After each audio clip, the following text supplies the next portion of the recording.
বড় ভাই না? আচ্ছা তো বড় ভাই। কারণ রাসূলের আগমনে সবাই খুশি হয়েছে, খুশি হতে পারে নাই কে? এই জন্য যারা খুশি হয় তারা রহমানের পার্টি, যারা নারাজ হয় তারা শয়তানের পার্টি। আমরা শয়তানের পক্ষে না, আমরা আল্লাহ আল্লাহর পিয়ার বান্দাদের পক্ষে।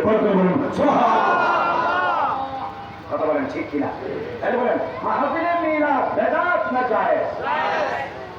এটা কি গুনার কাজ না সওয়াবের কাজ? এখন পর্যন্ত আরো ধার বলছি, আরে গুনাগান বলছি, আর বসাই আর কি গুণ করছি না, আর কি অনেকের মার বোন কিছু হয় না, অনেকের বিরুদ্ধে কিভাবে করছি না, ভুল ভাল কোনো কথাবার্তা হয় না, চাই বলেছি মাহফিলে মিলাদের জন্য, ঠিক কিনা? কথা বল ঠিক কিনা? সুতরাং রাসূল পাক সাল্লাল্লাহু আলাইহি ওয়াসাল্লাম মিলাদ উপলক্ষে পৃথিবীতে যুগে যুগে যা কিছু হবে যদি কোরআন সুন্নাহ বিরোধী না হয় 100% জায়েজ। বলতে বলুন সুবহানাল্লাহ। আচ্ছা, এখন এরা বলতেছে রাসূলের মিলাদ উপলক্ষে তোমরা যে জুলুস করো, কি করো? ফটোগ্রাফি। হ্যাঁ, বেশি করো।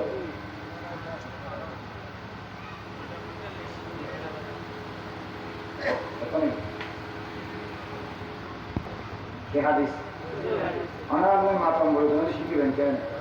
অনারটা প্রশ্ন করতে পারেন বুঝু, অনারা যে জুলুস করতে রাখুন সেই হাদিস থেকে দেখা, কোরআন থেকে, আর নইলে সেই হাদিস থেকে। কোরআন থেকে এমন হাদিস তুমি দেখালে তুলুন যে হাদিস লাগে, নইলে হয় না, বলে সেই হাদিস। যে সিএনজি চলায় ইতে ওয়াজ শুনিয়ে হচ্ছে হাদিস হিসেবে সহি ন, এটা চলাতে কি এটা বলছে হাদিস হিসেবে কি ন চিন্তা করি সব আদা বিহারি খবর দেখি দুইটার মধ্যে যদি সহি নাও তাহলে আঙ্গুল ধরে কইছে, হ্যাঁ আঙ্গুল ধরে কইছে। আচ্ছা, আপনি তাকে জিজ্ঞাবেন তোমার নাম কি? আব্দুল সালাম। আমার বাবার নাম কি? আবুল কালাম। তোমার মার নাম কি? আমার মার নাম হচ্ছে ধরেন ফারজানা আক্তার। এটা বাবার নাম আবুল কালাম, মার নাম ফারজানা। দুজন থেকে ছেলে হয়েছে, তার নাম আবুল কালাম। তার নাম কি? আবুল কালাম। আপনি বলবেন যে তুমি যে আব্দুল সালামের এবং ফারজানা আক্তারের ছেলে, এটা তুমি সেই হাদিস দিয়ে প্রমাণ করো। কি দিয়ে? এমনি হাদিস দিলে মানব না। তুমি যে আব্দুল সালামের ছেলে ফারজানা আক্তারের ভেট থেকে আসছো, এটা বুখারী শরীফ থেকে সেই হাদিস দিয়ে আমারে প্রমাণ করতে হবে।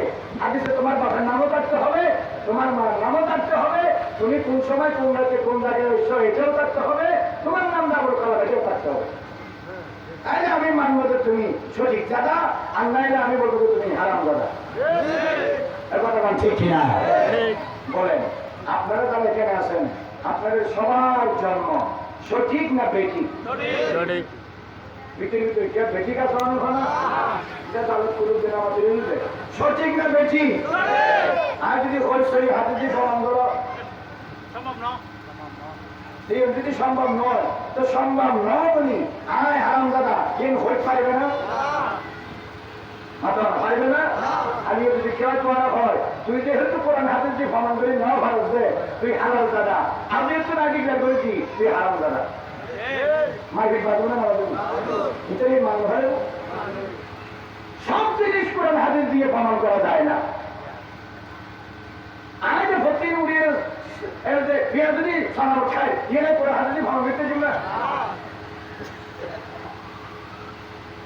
অনেক পিজা খাইতে লাগুন, বার্গার খাইতে লাগুন, আরো কি তাকে নাম নেওয়া হ্যাঁ খাইতে লাগুন যায়। হংসই হাদিস আছে, ইমাম বুখারী শরীফের মধ্যে 9082 হাদিস আছে। এটা হংসা আল্লাহ আছে, পেঁয়াজও খাওয়া যাবে, সমস্যা খাইতে পারবে।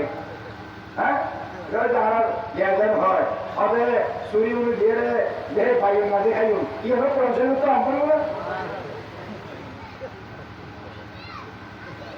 সবকিছু কোরআন হাদিসে আছে, কিন্তু আপনি বের করা আপনার পক্ষে সম্ভব নয়।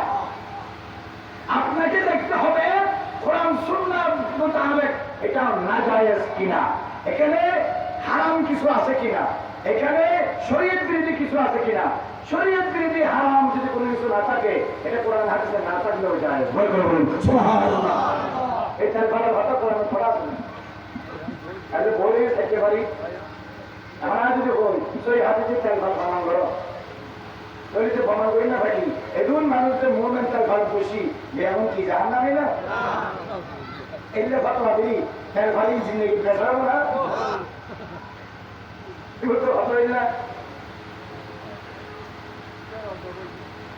জুলুস। জুলুস এটা আরবি শব্দ। কি শব্দ?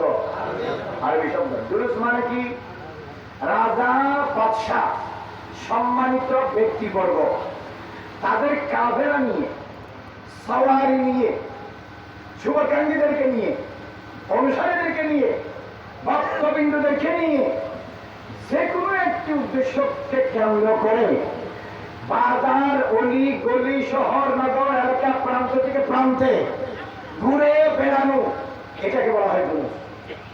এটাকে কি বলে? আমরা সব আশিক রাসূল, আল্লাহর বান্দা, রাসূল পাকের উম্মত, ধনী গরিব, সাদা কালো, কোটিপতি ফকির সবাই মিলে একটি উদ্দেশ্য, দয়াল নবী পৃথিবীতে আগমনকে কেন্দ্র করে সবাই মিলে আমরা কোরআন হাদিস পড়ে পড়ে স্লোগান দিয়ে নাচ পড়ে পড়ে আল্লাহর জমিন যে আমি ঘুরে ঘুরে আমি প্রদক্ষিণ করি, এটাকে বলা হয় শরীয়ত মোতাবেক জুলুস। এটা বেদাত নয়, শিরক নয়, 100% জায়েজ। বলতে বলুন সুবহানাল্লাহ। কথা বলেন ঠিক কিনা? লং মার্চ করেন, লং মার্চ করে কিনা? আগে 2-3 বছর আগে ওয়াহাবিয়া করে দেখা মুখী লং মার্চ না করে বলছি না, না করে এটা কেন যাইছে? লং মার্চ সংশয়ী হাসছে না, লং মার্চ সবাই মিলে মাইকে মাইক হাঁটা, হাতের মধ্যে বিভিন্ন ধরনের পতাকা ফ্ল্যাগ নিয়ে সংশয়ী হাদিস আছে। 1971 সালে দেশ স্বাধীন হয়েছে, 24-এ আরেকবার স্বাধীন হয়েছে। 71-এর যারা ভাতি এদের স্লোগান আলাদা, এদের পতাকা আলাদা। 24-এ যারা নতুন আবিষ্কার এদের স্লোগান আলাদা, এদের পতাকা আলাদা। ওইটাও জুলুসের মাধ্যমে দলবন্দি করে এরাও দেখতেছি এবছর সবাই মিলে দলবন্দি করতেছে। তাহলে ওইটাও যদি জায়েজ হয়, এটাও যদি জায়েজ হয়, তা আমার নবীটা কি কারণে না জায়েজ? ও কমবক্ত মজদুর, কথা বল ঠিক কিনা? তোমার বেলায় জায়েজ, নবীর বেলায় না জায়েজ, তাহলে তো বোঝা যায় দুশ্মনী নবীর সাথে। কথা বল ঠিক কিনা? দুশ্মনী কার সাথে? নবীর সাথে। এগুলা এদের ফাঁদে পা দিবেন না। জুলুস শরীয়ত সম্মত 100% জায়েজ। এনে কেন আমরা গুনার কাজ করি না? গুনার কাজ করি, কোরআন তেলাওয়াত করে, নাতে মুস্তাফা পড়ে, মুস্তাফা শানে নাত পড়ে, বিভিন্ন নাত ও গায়রা মুস্তাফা শানে কসিদা পড়ে। সাহাবায়ে কেরাম আমার নবীর শানে কসিদা পড়েছেন, কসিদা পড়া সাহাবায়ে কেরামের সুন্নাহ। বলুন সুবহানাল্লাহ। আচ্ছা বুঝলাম জুলুস করো, এর উপরে আবার পতাকা হতাইন করো, আবার খার বেশি দিলে কি খার বেশি দি পতাকা হক করো, এটারে যদি তুই আর লইস না তোর ফতোয়া তো নাই, হতো মাসি না পারি। 24-এ যারা দেশ স্বাধীন করছে এদের হাতেও তো কি ছিল? পতাকা না হয়, পতাকা নাসি টাকা থেকে যেদিন নাকি এই দিলে খুশির মিছিল করছিলে এগুলো হাতের মধ্যে পতাকা আছে না, অংশই হাতে আছে। মামুনুল হকের যাতে জিয়ারতুল সাজ্জি, ওয়াবিয়া করা মামুনুল হকির সিনাত ইয়ে যাতে জিয়ারতুল সাজ্জি মাইকে মাইল মিছিল করি কারো দিছি এবারে সুন্দর সুন্দর ফুল দি আতক পতাকা দি আগে ভিজে না আরাবি লেখিলে আজকে আমাদের ঈদের দিন কি হল আছে, কি হংসই হাদিস আছে। তোমাদের হুজুরের জন্য জায়েজ হবে, দুইটা হাজার বাদশাহের জন্য জায়েজ। বলতে বলুন সুবহানাল্লাহ। নারে তাকবীর।